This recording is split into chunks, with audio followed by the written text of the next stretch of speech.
Graze Dorito, welcome in. Hope everybody's week is going well. I hope that you've got a good long weekend coming up here, if that is happening in your region. Tonight we're going to be continuing on this little guy. Last stream we built this, which is a little expansion board that's going to go on the side of it, which is some Coral Island. I'm not super familiar with that game. I'll check that out. But the goal being that we've got this little case here. I think I actually got the dimensions slightly wrong on, but that's okay. We'll figure that out as we go here. Similar to Stardew. Ooh. I'm definitely got to check that out. But basically, this is the goal. It's supposed to kind of sit on there, and it's got the little nubbins there to fit in there, but I got to rip out this support material. But I got to finish figuring out what print I'm going to shove on. And I was thinking about that, about doing one of these, but figure out exactly what it's going to look like. Because I got a little projector that we like using for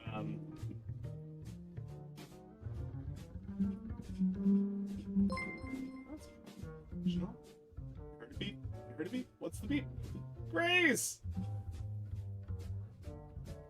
21 months flapping around the moth.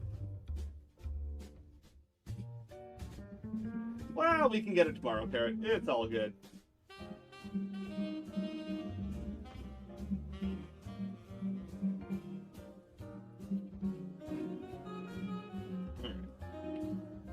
Yeah.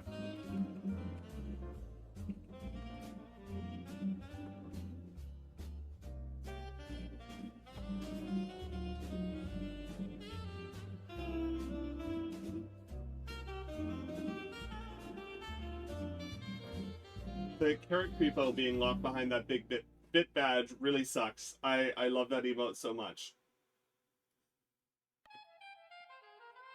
I need 15,730 more bits to do it, and I might just have to make that happen.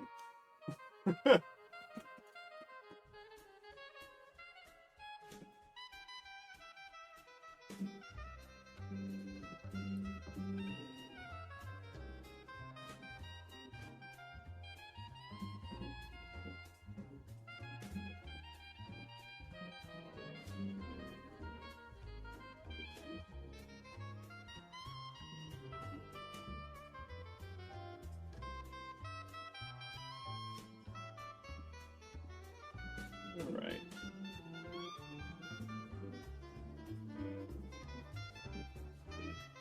For shorters.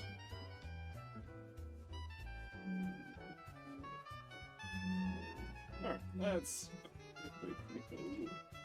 what this person built, or what I'm hoping is going to be a simple and lightweight projector stand, which is exactly what it looks like.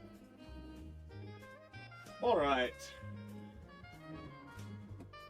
On the printer is not a set of emergency D6 dice.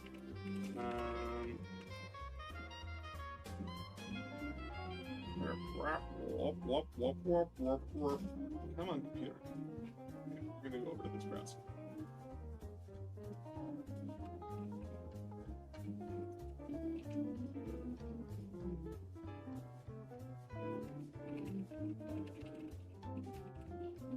Boom. Just had to change what was on the printer. Alright. So, let's quickly give some thought into the orientation of this other piece. Because that's going to be sitting like that. Not much I can do about how that sits. Likely it's going to be sitting on my wall, not on the ceiling. So the force looking at it face on like that is going to be the right towards this towards the settings panel. And or the other way, to the left, I guess. Yeah, I can mount to the left with that little gusset there, that'd be better. Now this guy needs to clip in that way. So I want to make sure that my layers are oriented in such a way That's a timer command that I've got to get rid of, right? Yeah, so now if we look at this, we'd have our projector on here, we're putting our force through, but our layer lines are all going this way across the holes. So it can't just split off above the mount point. Yeah, we're going to bump this up to 20% infill, which should be more than sufficient. Do I actually want any infill support material? I don't think so. Even though the tree support materials look super cool, I don't really care. Upload and print. Okay, now let's hop back over. Paper. Alright, so this is what has been printed. This is my first item that I've actually fully modeled in Solid Edge instead of SolidWorks. My school SolidWorks license has finally expired, so no more SolidWorks for me unless I want to pay a stupid amount of money or I want to pirate it. And, well, I figure I'll start by working with a CAD software that is free for people like myself and go from there.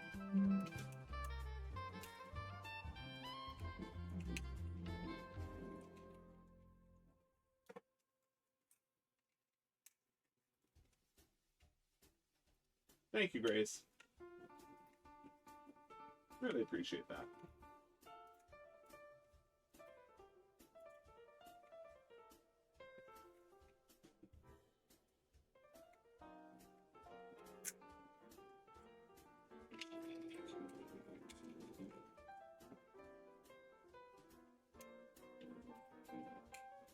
And this is why I like having well-tuned supports.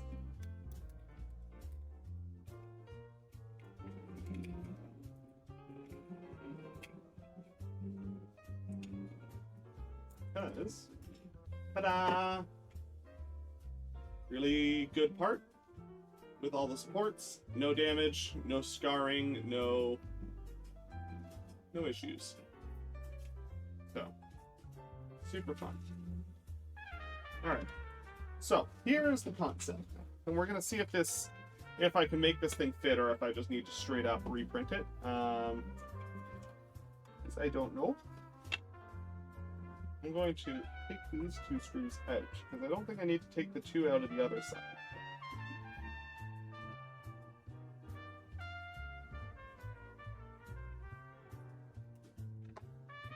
Yeah, oh yeah, way more than that.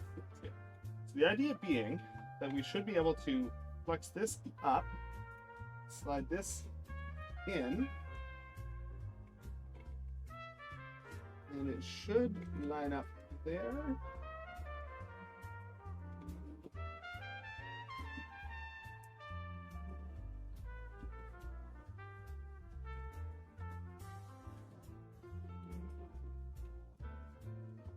I didn't get all the support material.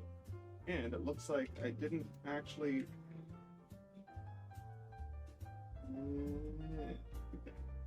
didn't make one part of this quite long enough, but we're going to find it. A little tiny pocket of support material right in here. I missed that being populated, otherwise I would have told it not to bother. I try to avoid having support material in those tiny little crevices like that for exactly this reason.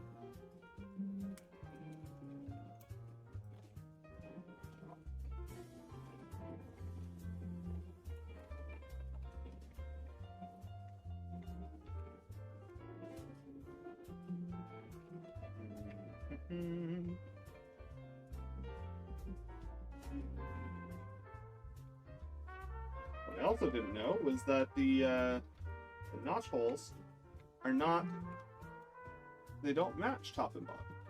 I guess what I should have done is looked at the acrylic part that I pulled out, and that would have told me a lot. Yeah, no, they don't line up. Well, darn. Remake a lot of different things. I don't know if I can do much about that though.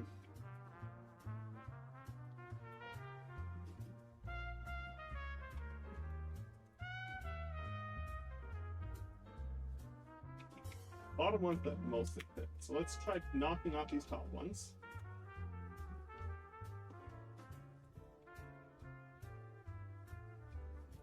And yeah, the problem I have is that I just can't quite get this far enough in because of all the other stuff as well. So we're just going to do some surgery on this thing, and we're going to make this all... Yeah, Jazzy, I'm really excited about it. I've actually got a really nice 88 key keyboard in my closet that I haven't really had hooked up for probably 7 or 8 years. So I'm really looking forward to kind of forcing myself to find some space to hook that up. And then setting this little piece up should be a lot of fun as well.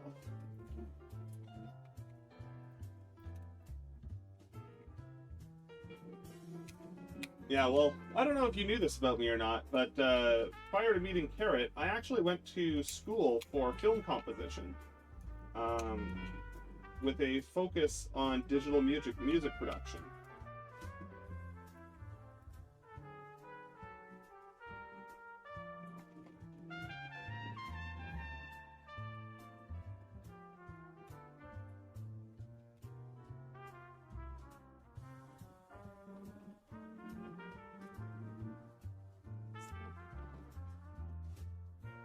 Thank you.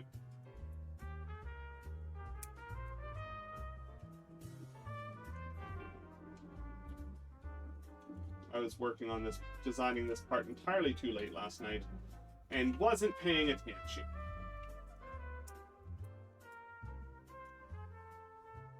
So we gotta... I still find that these type of prints are still very useful though, because what I can do is I can modify and hack it apart, and then we can basically duplicate all the cutouts in an actual part. You kind of see the portions that do and don't work.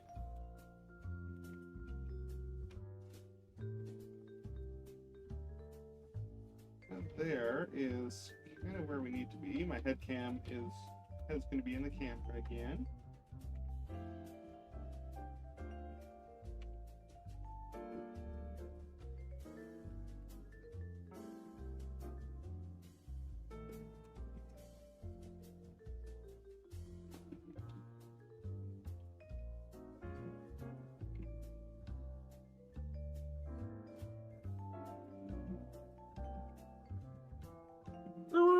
Hello! Hello, Roo. How's it going?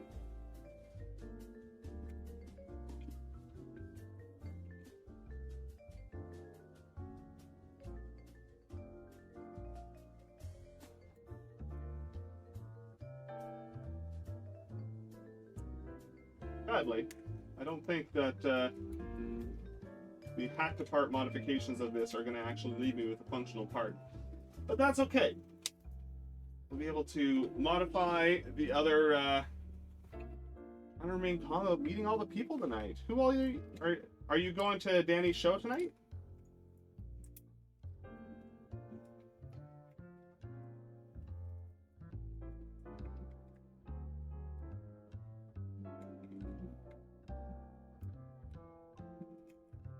Thanks for the raid, Jazzy. Enjoy your lurk. Enjoy your food. Well then.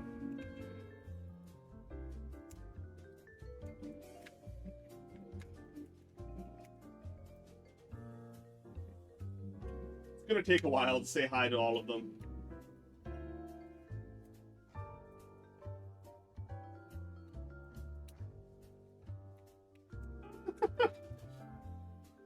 Graves, I love how you say that as if you're not already going to be awake at that time anyways, but for no reason.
What a monstrosity we are making here.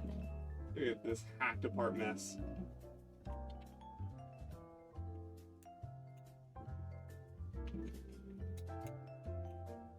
Go get the foods.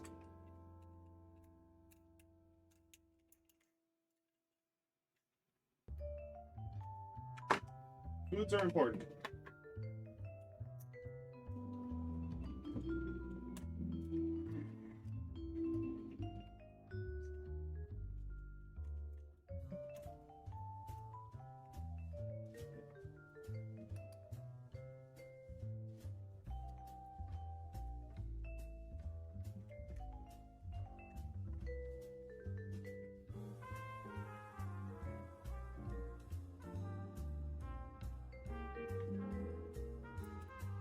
This is a certifiable mess right now, but that's okay.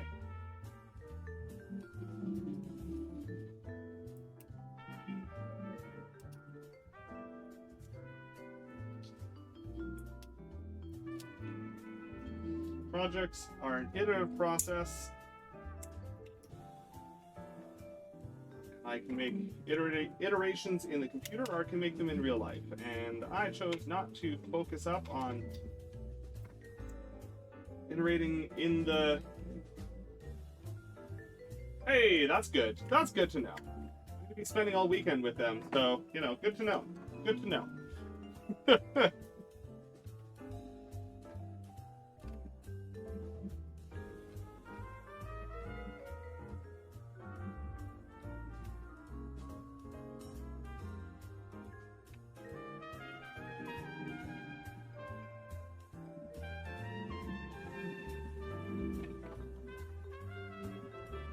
I noticed that Dermo is suspiciously absent from that same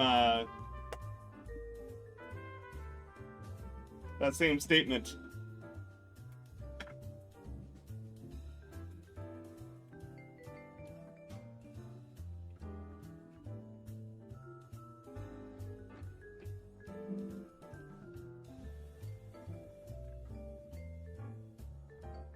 Hey, Tech, welcome in.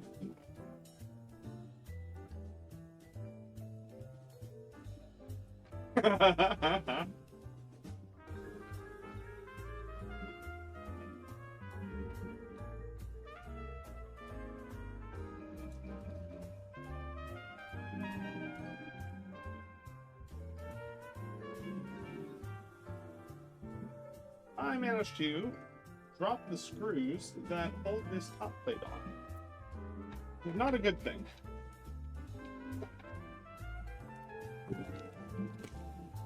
They are very specific screws. You can just get the chalet sauce on its own. Just get the sauce and force Chockaroo to try that.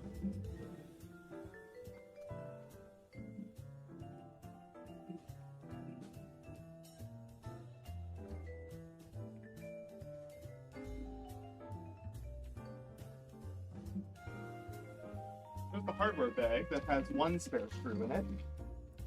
Not two spare screws, unfortunately.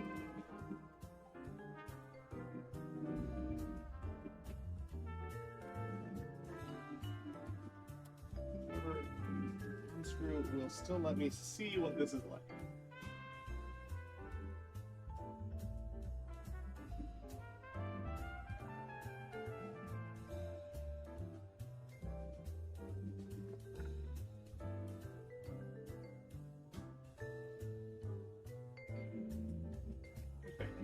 So,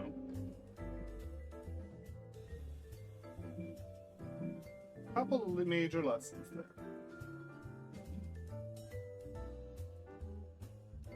So obviously need to make this step better, or rather make that step deeper. Need to do the new spacing for the top ones. It's fine. Need to make cutouts for where these panels intersect with that side.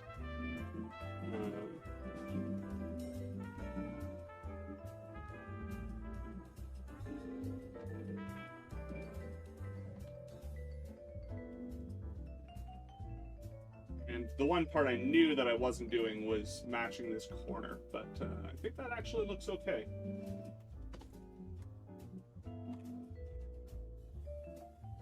I have that other head cam. I need to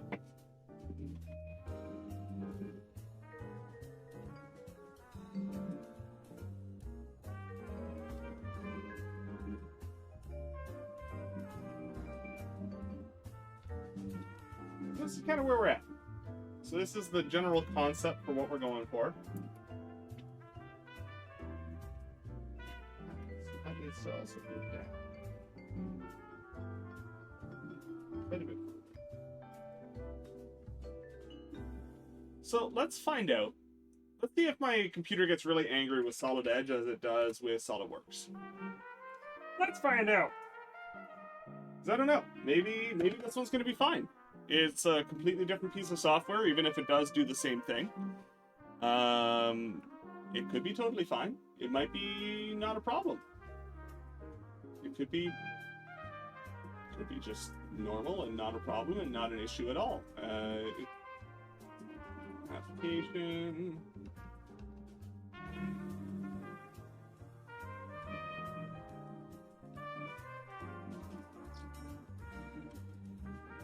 Oh.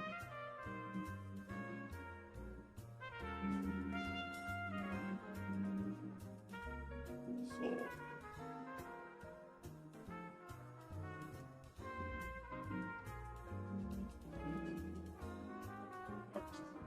Toby's off at the bottom of the stairs there, just bubble barking.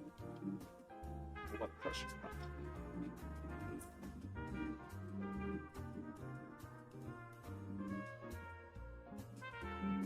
Alright, so this is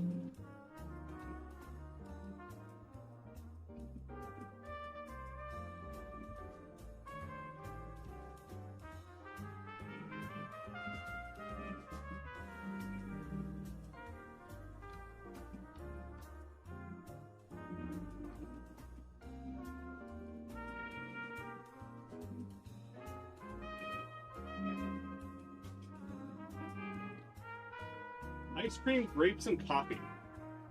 That is an interesting mix of devices, but you know what? I'm here for it.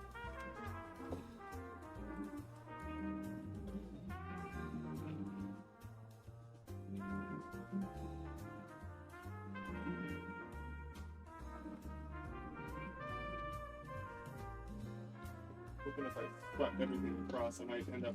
I think the screws probably ended up on the floor. Darn. Okay. That's not good. But your cravings. Hey, Brian, welcome in.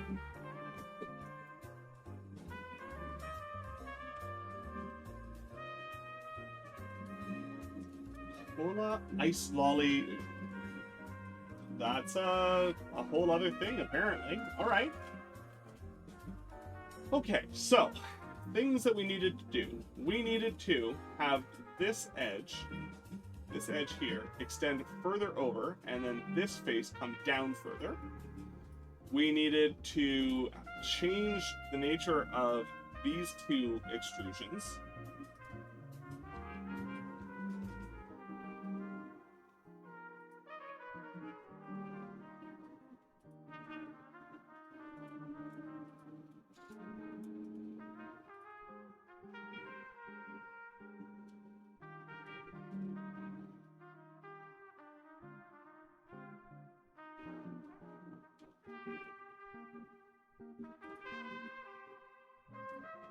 So I've done that as a mid-plate extrusion.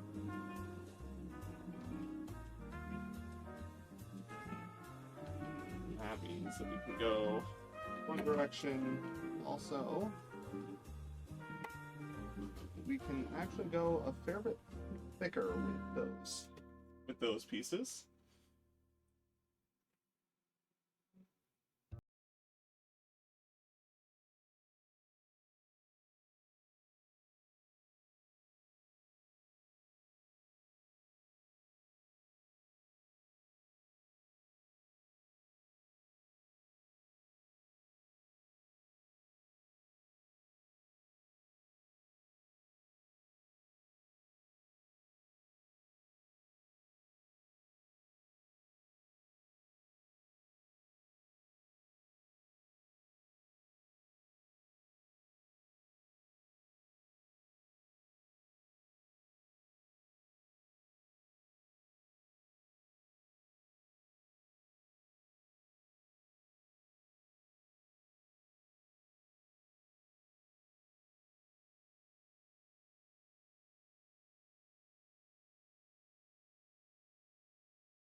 Carrot is completely obsessed with getting that set right.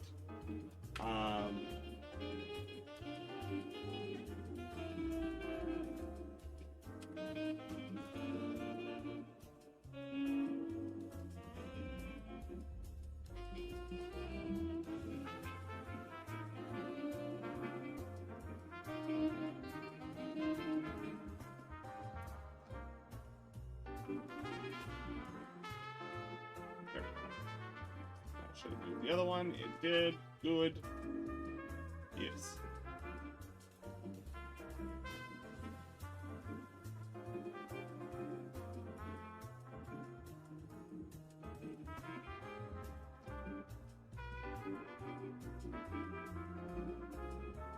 I don't know if I hit a definition where I need to...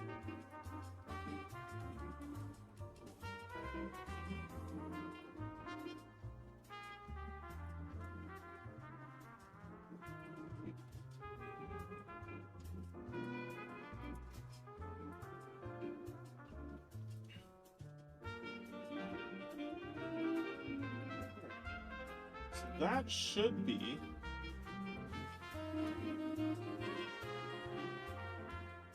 don't think I need to go quite that definite mark.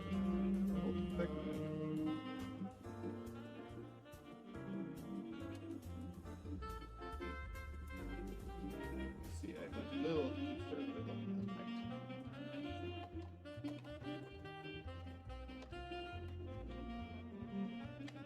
But that will be fine. I only need to add like 1 millimeter to that height. Not the like 3 that I did.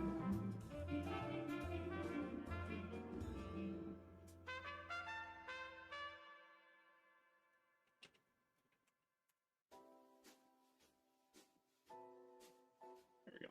Okay, so that's the nubbins fixed. Now I need to cut this portion back and extrude the rest of it. So, we go coincident plane. We're going to click on this guy. I really hate this context menu, but they put everything in it, and you can't see the menu at all, but it takes up most of the screen. And this is not a terribly large menu that I'm dealing with right now. Rectangle by 2 points. And I can't use the left side of the screen because of their stupid menu. Like, legitimately, to actually see the part, I need to move it all the way over to here. Which is absurd. That whole left side is completely dominated by massive windows that legitimately don't need to be there. A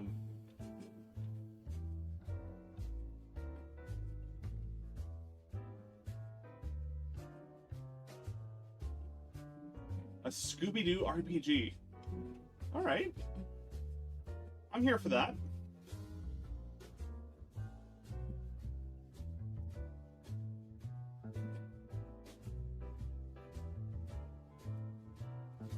It only needs to go 5 millimeters back.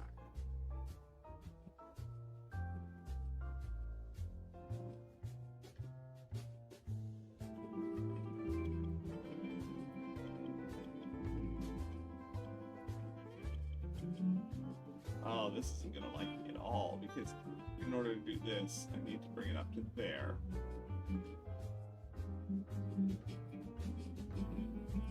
Oh, it actually let me get away with that.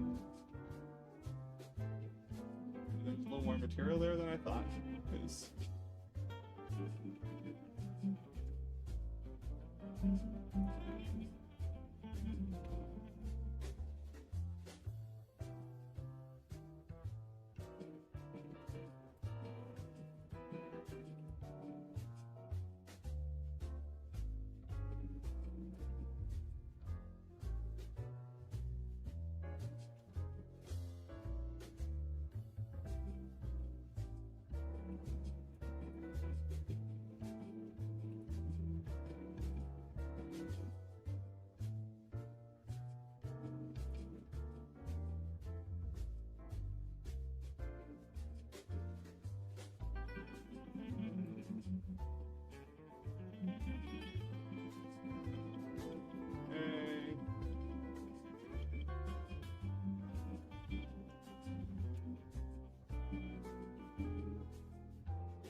All right, there we go. Don't move to salary, have to go a month without pay. Oof. I'm sorry to hear that, Dorito. Hopefully the salary is going to be better for you once everything is moved over. But transitions with pay systems are never fun. We ended up doing similar with Carolyn, where she went from a contract to a full-time position and went from getting paid every 2 weeks to getting paid every month. And had to go like a month and a half without a pay. And then also had to deal with the fact that pay was only every once a month instead of every 2 weeks, which shouldn't make as much of a difference as it does, unfortunately. That's why it's not angry at me. Okay. All right, now we need to extrude this face.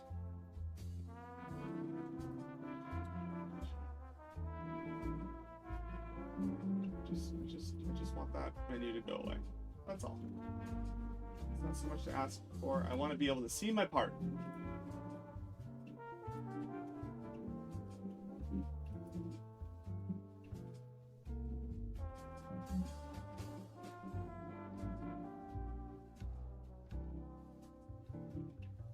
I'd like you to anchor.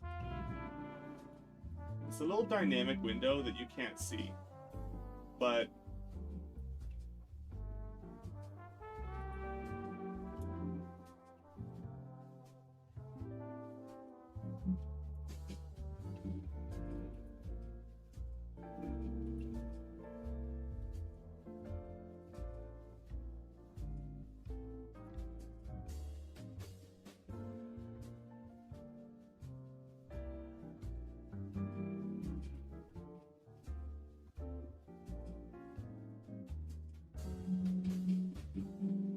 if they just put the stupid menu in the middle of everything else, I'd be able to actually see what was going on.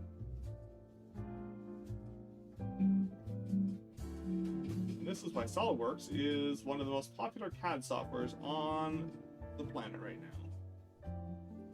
So competitors can't make a product that has the user interface that theirs does.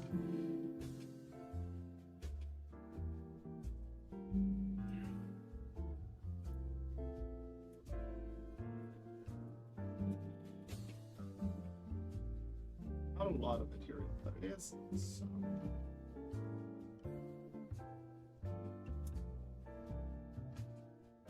It's about 2 millimeters.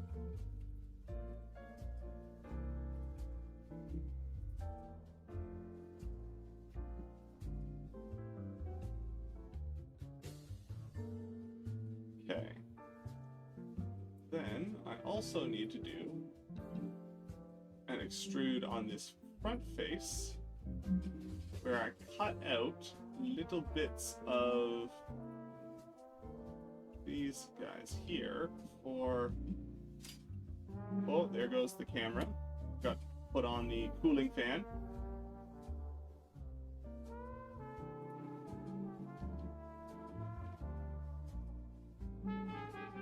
Sorry about that.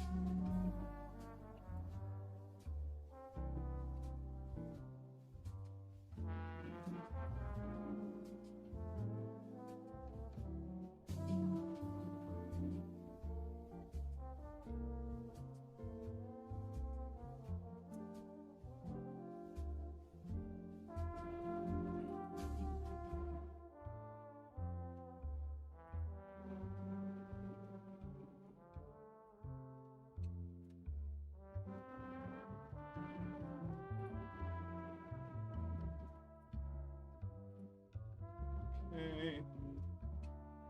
Just figuring out these last little bits here.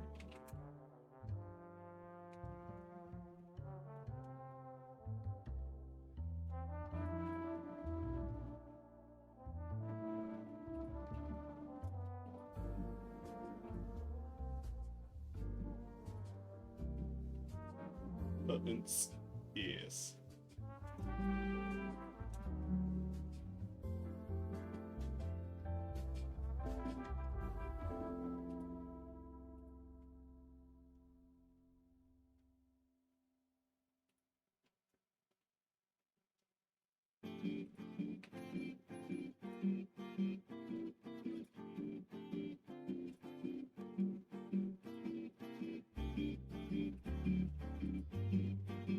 that is much deeper than it needs to be. Let me try restarting my camera. See if that's going to come back up or not for me. Looks like. Hello!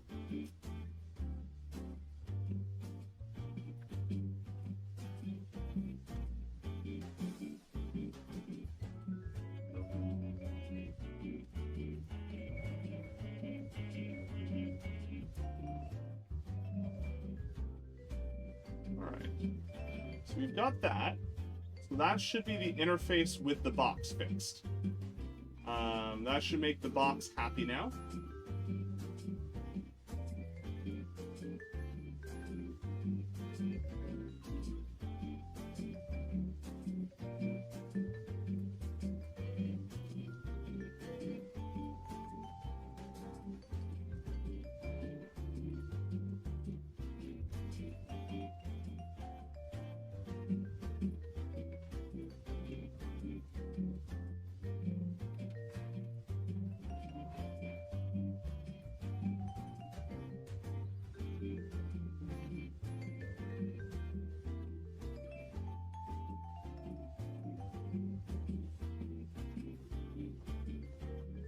Alright, apparently I did not like that.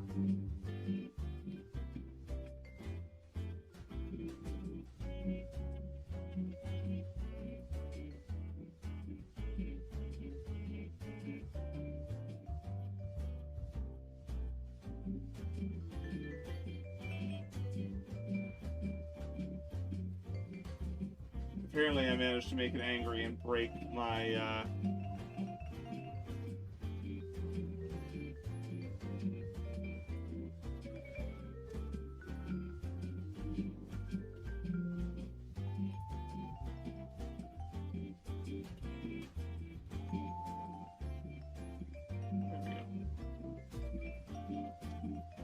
There we go.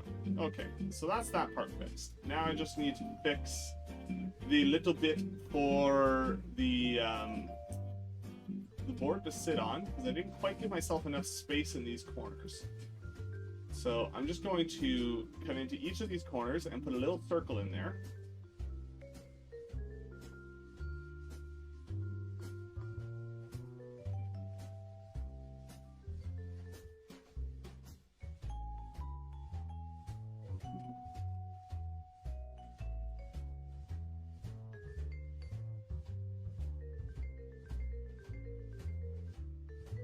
Circle of extra material that will ideally give me what I need to sit that board there.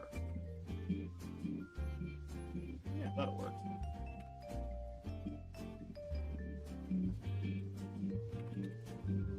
Yeah, the original print was a bit off. I didn't, to be fair, I didn't pay particularly close attention.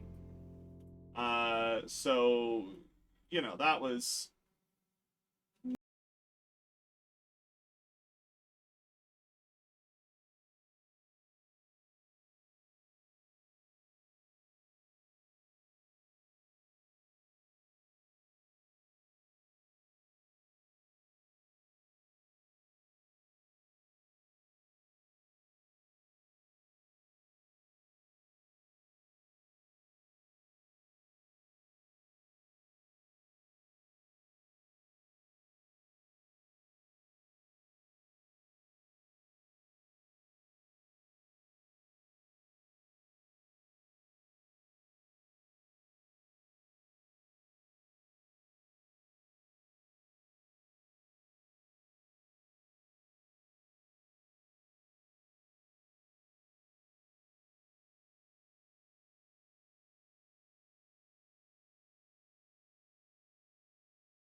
So what I'm talking about right now is we can do, I think, because I'm been very busy, I haven't sent things out yet. I think it's here. I think there's one in here. No, there is not. All right, that's fine. So actually, I mean, it's doing it here as well. So in order to handle something where you've got a bunch of different pieces, so like for instance, this LED, one corner has 16 pieces, so this is a 64 panel LED. Now if I wanted to control all of these directly, I could actually get away with driving these 64 LEDs here with 16 pins, because I could do rows and columns, or you know, rows and columns, however you want to set them up, where basically you would have everything arranged in a particular direction. So say my column is my high line and my row is my low line. So if I wanted to turn this one on, I would turn row 2 high and column 2 high and row 3 low, and that would give this LED the ability to flow. Now there is one problem with that, which is obviously if you want to do patterns across multiple rows, you need to either be very careful about which ones you do and don't turn on. So say I wanted to turn on this one, this one, this one, and actually, hold on, I can, hold on, I have a thing I can do with the things and the stuff. That's... Just gonna grab myself some power. Okay. So. Education time. Whee! So, say I had my little LED matrix, and I wanted to do this pattern. Ooh, hard to see. Is it better with the LEDs on? Yes. Alright. Say I wanted to do this pattern here, using a, what we call multiplexed, multiplexing, there you go. So, basically, we can't do this pattern with the way things are working, because what ends up happening is I set, for this one, I set my column 2 high and my row 1, we'll say, low. Calamber, welcome in. Thank you so much for the bits. How you doing? So you'd set this one high and the low, so you turn this LED on. And then you'd set this column low, so you wouldn't have voltage across it. Now you go up one row, and I want this one to be on at the same time as this one off. I want these two off and these two on. Well, in order to do this, I need to set this column high and this row low. Setting this row low is no problem, but if I set this column high, this LED is going to turn on, and I don't want that. However, what you can see is this is blinking. You can see it's shimmering. The LEDs are blinking, and you can tell that they're not actually on all the time. And it becomes even more obvious if there's a row of them. Come on.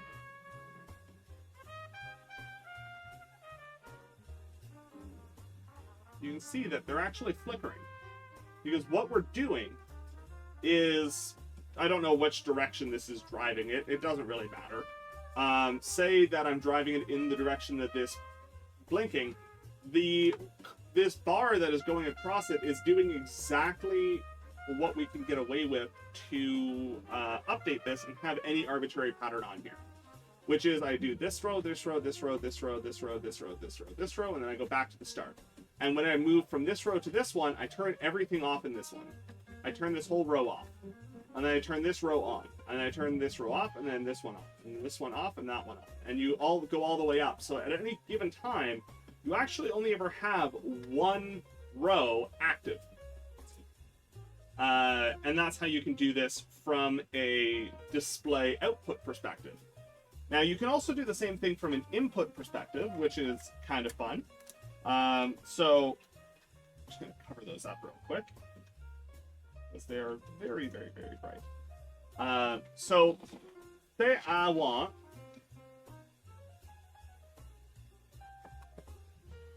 say if I wanted to press this button here, this guy that's now glowing. Now I could run a dedicated wire to every single button here. The problem is there's 64 of them, and most microcontrollers do not have 64 digital inputs that you can just throw away on monitoring a single button. So, what do? Well, we could do this whole thing with 16 buttons, columns, and rows. And what we do is we set, we basically go row and column at a time, and then check for what we're looking at. So we basically would tie, you can do it high logic or low logic, whichever you want. But basically you would set a column high, and then you would look at each row and look for the one that doesn't match. So if I set row 2 high, then, and all these switches are open, and I have pulled down logic on my row inputs, I output high here, and I check. This is going to be low, low, low, low, low, low. Hey, no, this one's not low. This is actually high. Cool. Or, but if this is the only switch that's pressed, I can start here. I go high, nothing, nothing, nothing, nothing, nothing, nothing. This button. Cool. Got it. And then you log that button's been pressed and you move forward with it. And you do this really, really quickly.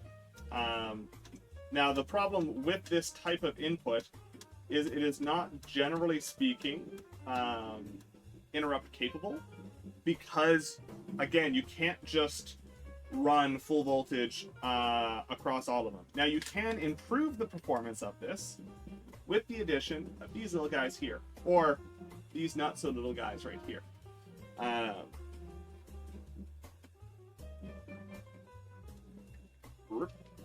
You see right here, we got these two pieces. Those are diodes, and those are meant to help handle the directionality of our signals, which basically allows us to kind of mess around a little bit and get better precision. Because there are combinations of rows and columns that can cause problems. Gryffindor Leo, welcome in. What are you doing tonight, friend? So yeah, that's basically what this is doing, and that is what we're going to have to do for our portion of this project.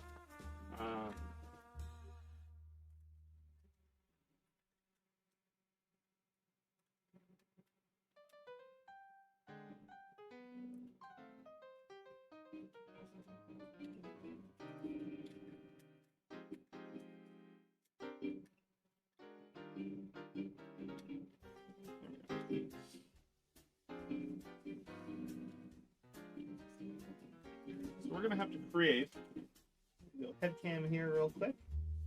We're going to have to get, make by ourselves a little Arduino shield, and I should be able to just snag this guy. It should be fully pin-to-pin compatible, but I got to double check that.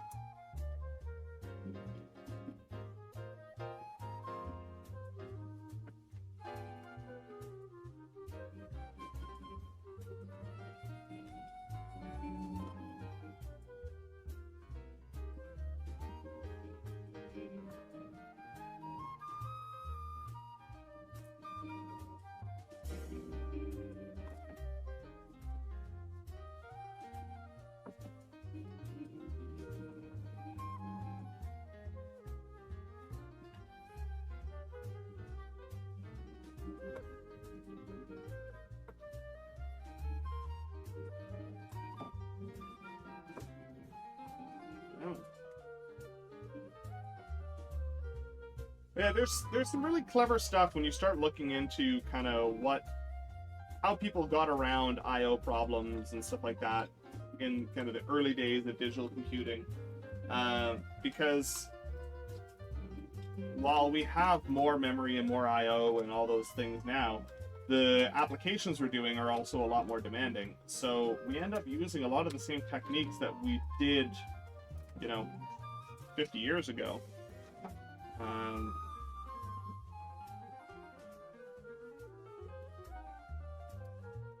Alright, so I'm going to check this guy and make sure should be basically pin compatible, but I don't know, because this is not actually an Uno, so...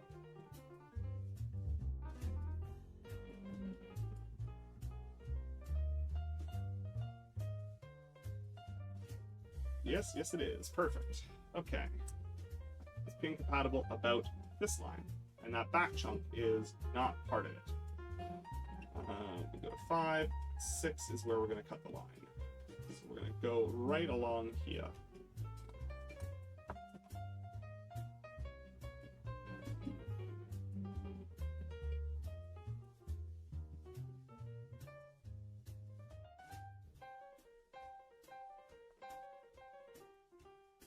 Alright.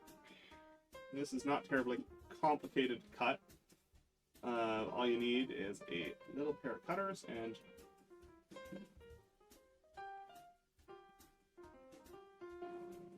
should fail along the most convenient fault line, which in this case is going to be a row of pins.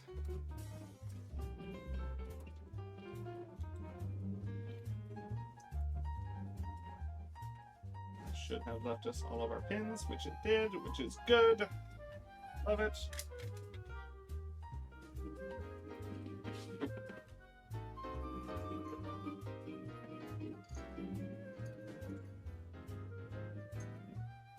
I know I brought files over here last time. Where are they? There it is.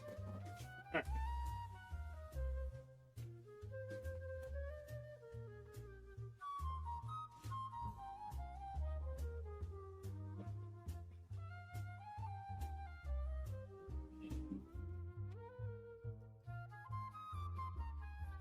I'm just going to clean this up a bit, make sure it's not terrible.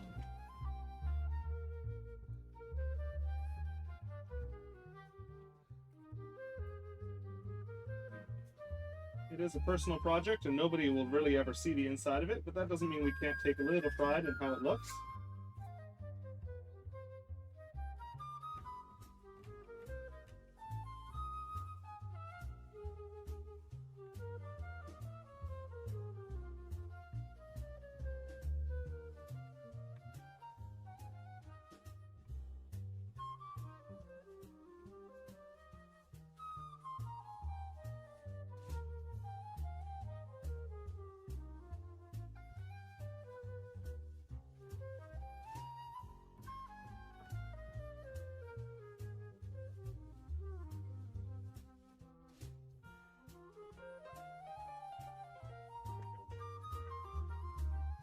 I'm just going to grab some more header because I don't have any right here at the moment.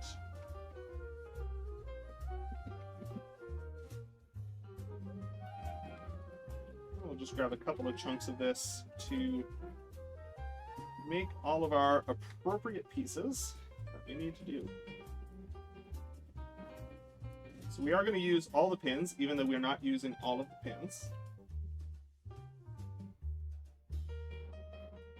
Now, if I was doing this from scratch, I'd be tempted to use a different microcontroller, but unfortunately, this is the only one that has the kind of USB host that allows it to do MIDI, to my understanding, which obviously makes things difficult if you're trying to make a MIDI controller. There it is.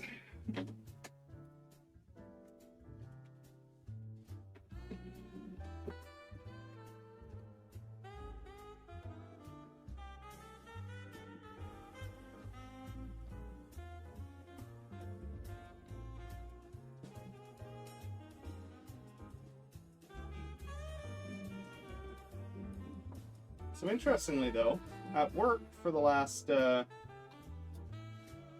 week and a half, 2 weeks, I've actually been learning how to program the STM32, which is a different microcontroller entirely. And you got to kind of get a little bit further into the weeds with that one, which has been honestly a lot of fun.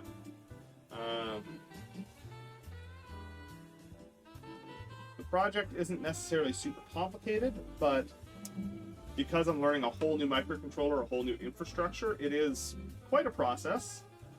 But I'm having a ton of fun with it.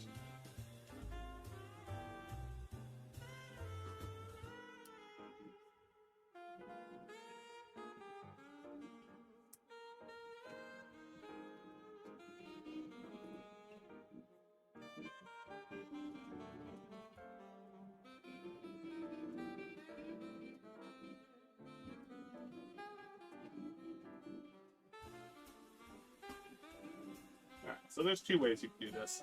The one that I've usually used, which is the breadboard, although I don't really want to put heat into that breadboard, so I'm not going to. The other way you could do it is just using a table. Although this one is a little bit more fiddly and a little less secure. So what you do, you get your board on the table, you take it, you see it wiggles right now, you wiggle it all the way to one side, and let it fall back to center. And that should, theoretically, give you what you need. As long as you are careful when you solder it.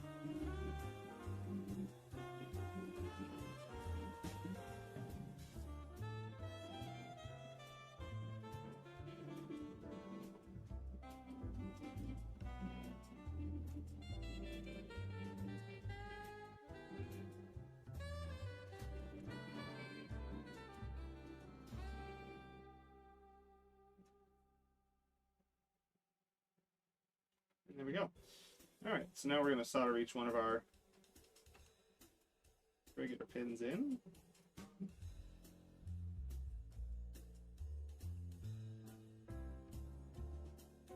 So we're doing all of the pins, partially because we're going to need most of them anyways. And it's honestly more work to just ignore certain pins than it is just to solder them in.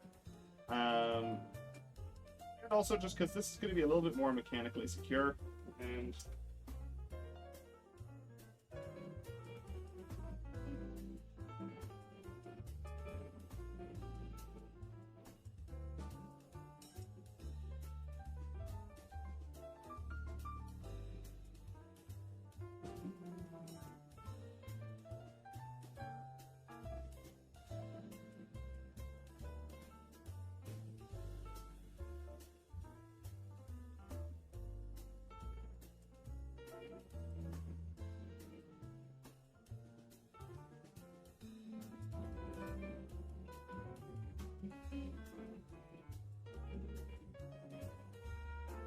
so I've been working with the STM32 at work, which similar to when we talk about an Arduino, the Arduino is obviously the company, but it's a style of kind of development boards, right?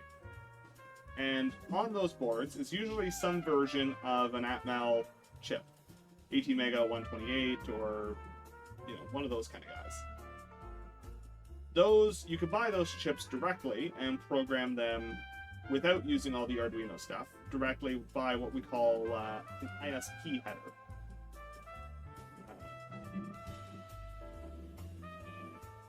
And that is this guy here. These 6 pins here are the ISP header. And this one here uses a Mega 32U4. So this is an Atmel Mega 32U4. But it looks like they also built this same board with an expanded footprint. So there's a smaller version of the chip and then a larger one. So they created this to house 2 different footprints of what is likely going to be the same chip. Now, the Arduino boards at the end of the day, if you look at them, there's really not a lot going on here, right? It's the chip, a couple of resistors and capacitors, a little crystal, a USB host, which is the big one that we tend to get annoyed with, a little voltage regulator, some circuit protection, and then a breakout to these little pins in a way that's easy to work with, right? But if you're going to develop a product as a company, you can theoretically put these in your piece, but an Arduino, a legitimate Arduino of this nature, is going to be like 60-70 bucks. The chip itself, the brains of this whole thing, is only like $1 or $2. Most of the rest of this comes in with the auxiliary components, the board design, the board manufacturer, and such and such and on and on. Chances are you're going to be smacking something else on this to reach whatever you're trying to do, like these guys, right? And here, this is a little serial controller that allows these different boards to talk, and then you connect to them to talk to the Arduino. But if you're going to do a microcontroller project from scratch, it wouldn't make much sense to build 4 Arduinos and then connect them to something else. It makes sense to just grab this chip and put it on your board and then program it through an ISB header. You do end up changing a lot of how you have to interact with it though, because you need to have your supporting electronics to do all the different things that you need. So if you do need a USB port, obviously you're going to need to add a USB host and all that stuff. But in the instance of the project I'm working on at work, we don't need much of that. It's a fairly simple board overall.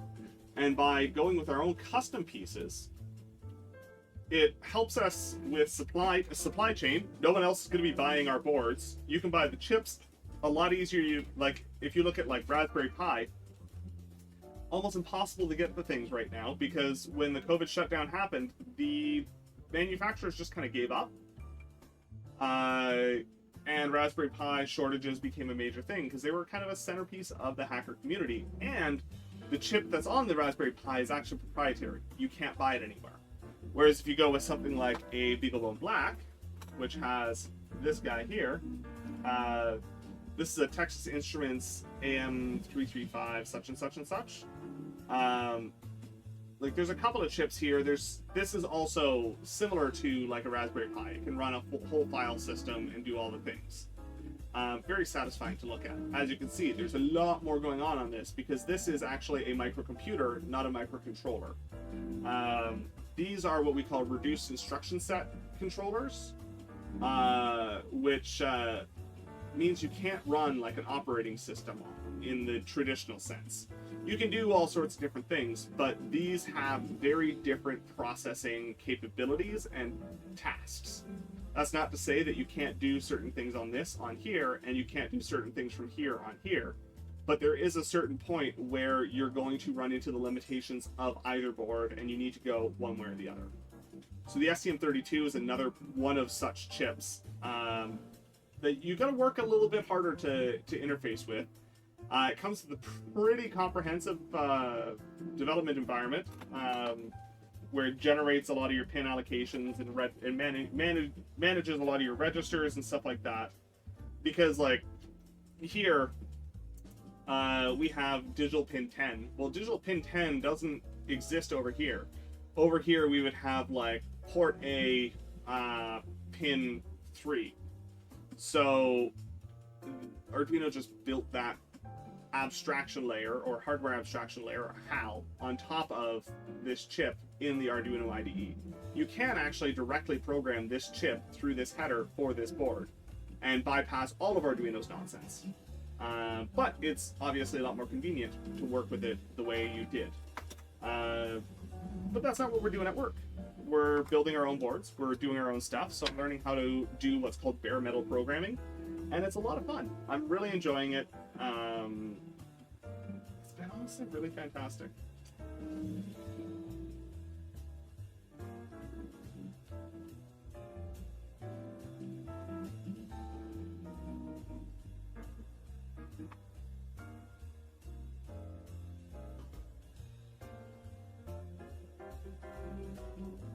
So we're going to just make sure that this guy fits real quick. So that it didn't screw everything up. We're going to give it an inspection. This header is not playing nice. Why? Did I count pins wrong? No. Okay, there we go. Now it's going on. So there we go. Now what this board that we've cut in half, it's originally built for the Arduino Mega. But what it does really nicely is it actually takes our pins and it breaks them out. So it's actually a little PCB where, like this VN pin here, which goes into my VN header on the side, it goes up through that pin over here, and then there's actually a little trace, and you can kind of see them. There's a little trace that connects that pin to this hole, which means that I can actually directly connect to it. And then it gave me this big prototyping area to work with. These are honestly fantastic boards. And if you work with both Megas and Unos and other such of that nature, they tend to keep their footprints and pin spacing consistent across all boards. So an Arduino Mega just takes the Arduino Uno and adds this. Obviously, it also changes the controller chip, such and such, but at the end of the day, it does the thing. No, I have not blown anything up, Carrot. I resent the implication that you thought I might.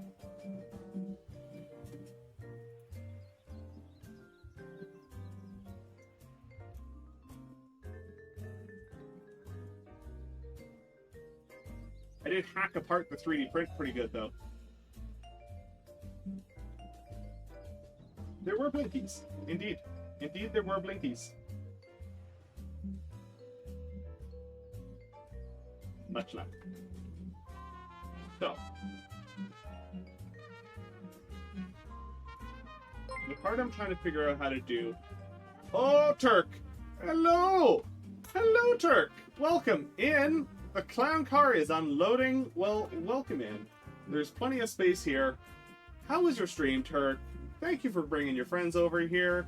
Hope everyone's been having a great week and almost a long weekend.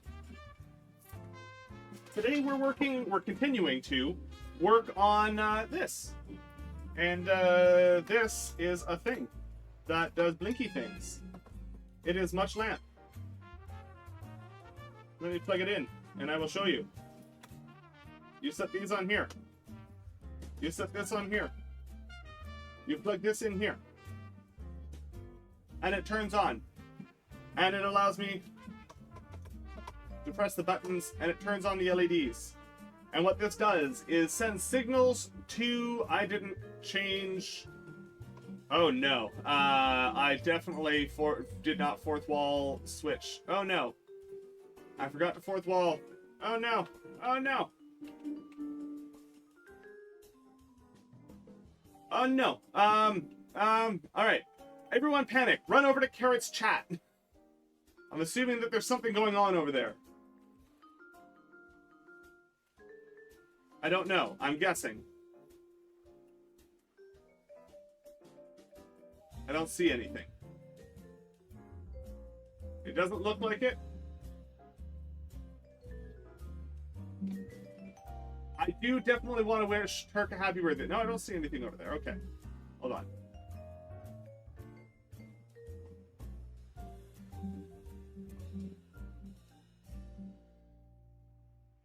Okay. I do the things. I do the buttons and I bring things over to my stream. Configure, disconnect. Disconnect, connect. Connect to me. And allow gifting. Save. Okay, that boop is booped for me. And now I can do my alerts, and I can unboop that, and then I can reboot that, and then I can authorize that. And all of the buttons are buttoned back over.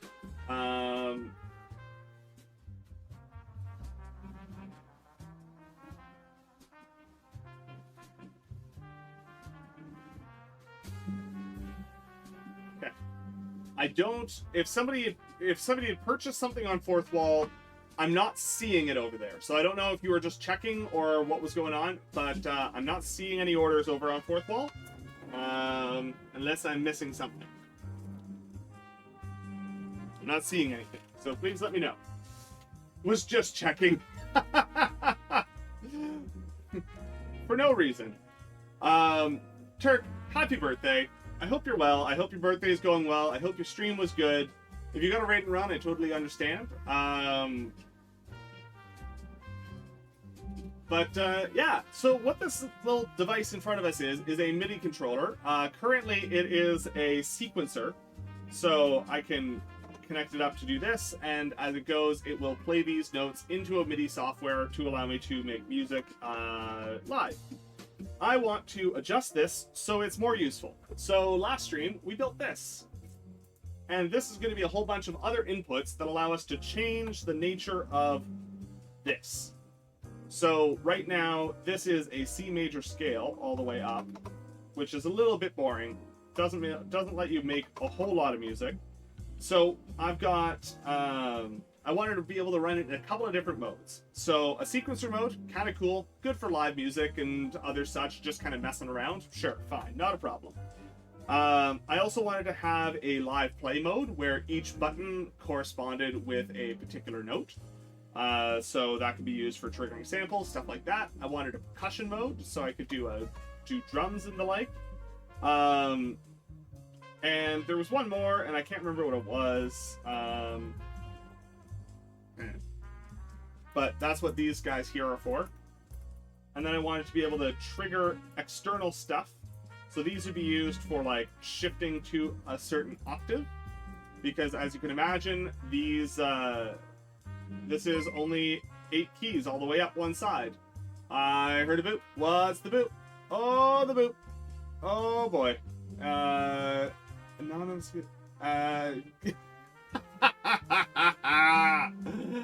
Oh, exclamation mark, enter. Get in the giveaway. And if you don't know what a as requested by Luke is, it was not a non. I kind of figured that. It is a T20 mug. So if you would like to have a T20 staring back at you as you drink your coffee, then get over into that exclamation enter.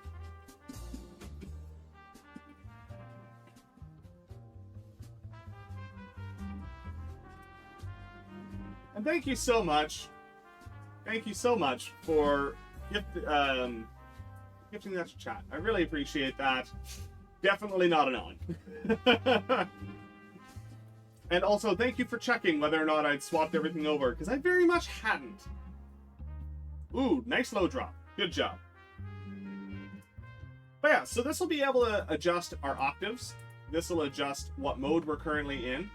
And then we'll be able to use this for maybe, I don't know, changing sample channel. You know, maybe I'd be able to change. So the first one is, you know, because how MIDI works is you largely send, you basically send a chunk of data with it. And the very first one you send is a MIDI channel. And then you send a channel, a note, a velocity, and then there's a couple of modifiers you can apply to them.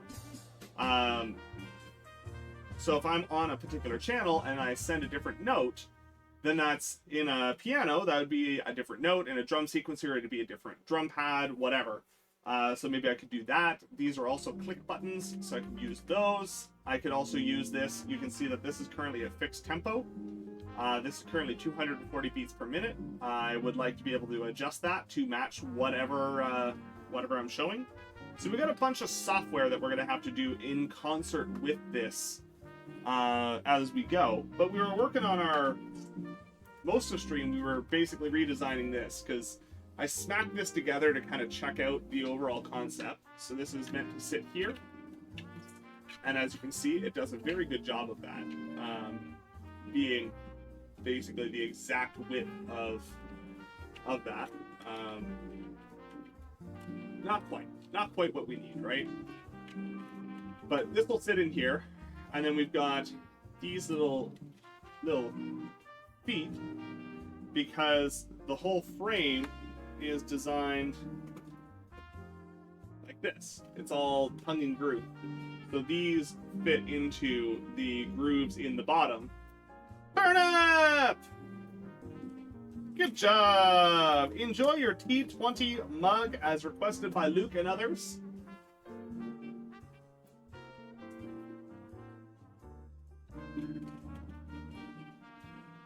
A mug for the stew crew.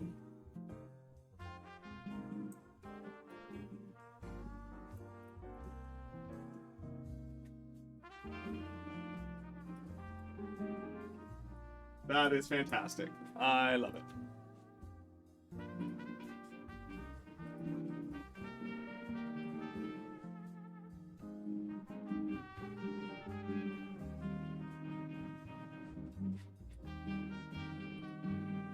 Alright. Absolutely, Carrot. Put your head down. Do the writing. Do the wording. So yeah, this is what we're working on. So I've had this kit. This is a kit. It's made by Adafruit. This is an Adafruit trellis. It's 4 of them. It was a kit called an Adafruit instrument, and it allows me to make digital music. Now, I used to do a lot of music. Before I met Carrot, I actually did a 1-year program for film composition with a focus on digital music production. Message that didn't get read out. The roll is totally rigged. Treats for everyone.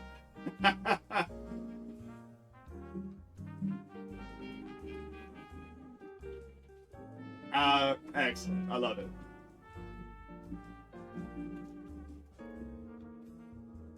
All right. So, whew. Yeah, I'm slowly trying to get back into music. I picked up the guitar. I'm starting to learn how to play that again. I was never particularly good at it, so I'm actually trying to take the time to learn how to play the guitar right this time. I'm messing around with the building this a little bit. Ma'am, hello. Hello. How are you doing, ma'am? Welcome in. This is where the nerds hang out. If you decide that for your personal definition nerds are cool, then yes, this is where the nerds hang out. The cool people hang out. Otherwise, it's just where the nerds hang. Bye, Luke. Appreciate you dropping by, and thank you so much for the gift.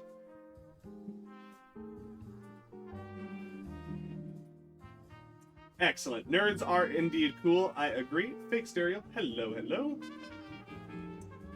But yeah, so we're going to be doing some software development so that we can add all of this extra functionality. There's a library that came with this. I bought this like 12-ish, 10, 12 years ago, over 10 years ago. Finally built it the other week, and we've been just basically looking at modifying it and poking at it and adjusting it to software amount. Now I'm going to be asking you to do it for me. That's what I'm going to do. You should see the software I'm working on at work, Grays. Oof. The interface is a little rough. Look up Cube IDE.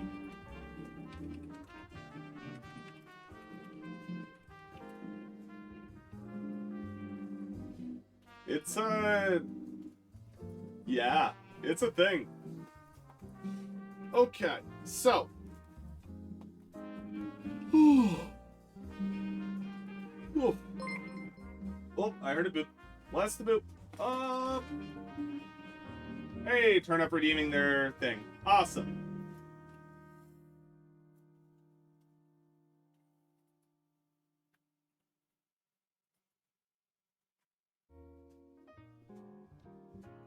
Gotta write your own APIs. Yeah, so this is the first time I'm working with the STM32. I've never touched it before, and I've never done bare metal programming before either. I've always worked with, like, you know, this kind of thing. So, it's been a lot of fun, honestly. But it's very much been a learning process. That IDE has saved me probably about 40 hours of work in trying to get things up to speed. I've more or less got my basic functionality fixed. I was dealing with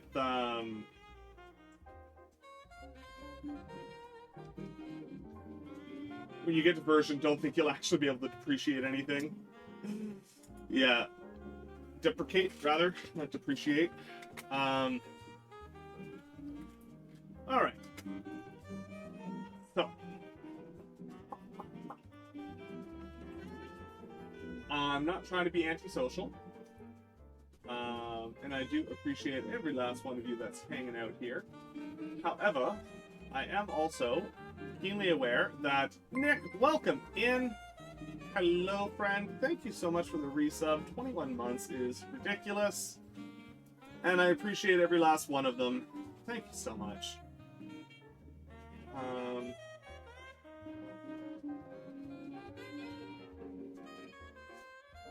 Let's see.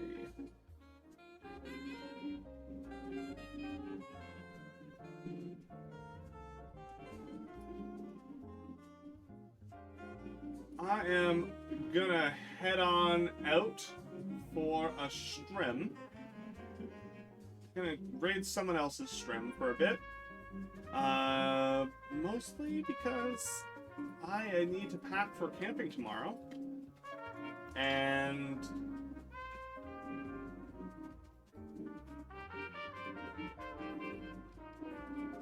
yeah. Alright. I know, Grace. I'm sorry. Grace, do you have any quick suggestions? I have some possible targets in mind, but I want to make sure that I'm not missing any big celebrations or something. Seems like everybody has a celebration all the time these days, so.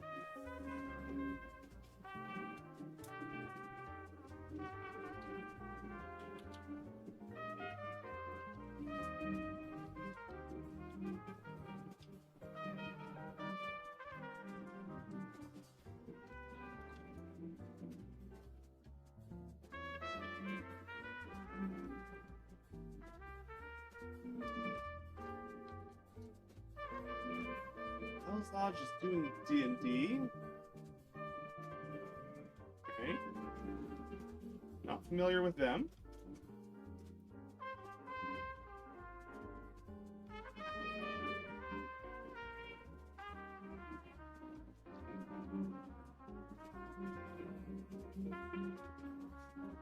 I see an oh wait, so we're gonna hold on for a moment and see what Grace is cooking up for us.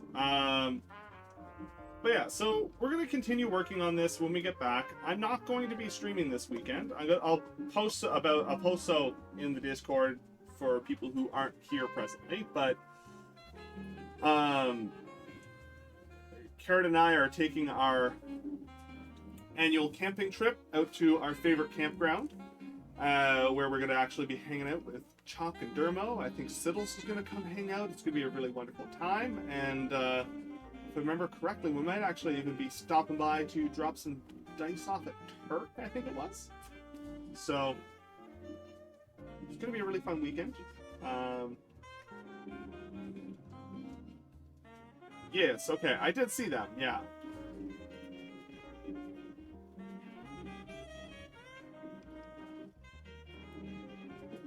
I can send us over there. They were actually one of the people I was looking at.